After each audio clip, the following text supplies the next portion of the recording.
ಎಲ್ರಿಗೂ happy Sunday. So ಇವತ್ತು already ಮಳೆ ಬಂದು ವೆದರ್ ತುಂಬಾ ಕೂಲ್ ಆಗಿದೆ. ಸೊ ಈವ್ನಿಂಗ್ ಸ್ನ್ಯಾಕ್ಸ್ ಏನಾದರೂ ಬಿಸಿ ಬಿಸಿಯಾಗಿ ಬೇಕು ಅಂಥೇಳಿ ಇವತ್ತು ಆಲೂಗೆಡ್ಡೆ ಬೋಂಡ ಇಲ್ಲಾಂದರೆ ಹೀರೆಕಾಯಿ ಬಜ್ಜಿ ಮಾಡೋಣ ಅಂಥೇಳಿ ಅನ್ನಿಸ್ತು. So just give a try.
Once upon a time ஒரு ஊர்ல பாடல் பாடல் அப்புறம் கொஞ்சம் மாறல்.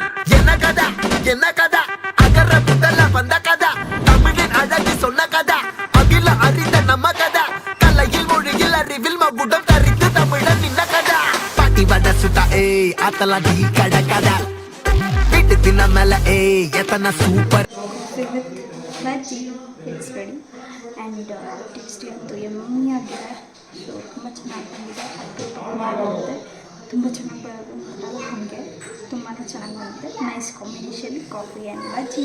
ಸೊ ಫೈನಲಿ ಬಜ್ಜಿ ತಿಂದು ಕಾಫಿ ಕುಡಿದು ಜಸ್ಟ್ ಹಾಗೆ ರಿಲ್ಯಾಕ್ಸ್ಡ್ ಮೂಡಲ್ಲಿದ್ದು. ಇವತ್ತು ಹೆಂಗೋ ಸಂಡೇ, ಈ ಸಂಡೇ ಕಂಪ್ಲೀಟ್ ಆಗಿ ಮತ್ತೆ ನಾಳೆಯಿಂದ work as usual. Monday it goes on. So happy week for you all. Thanks for watching. Bye.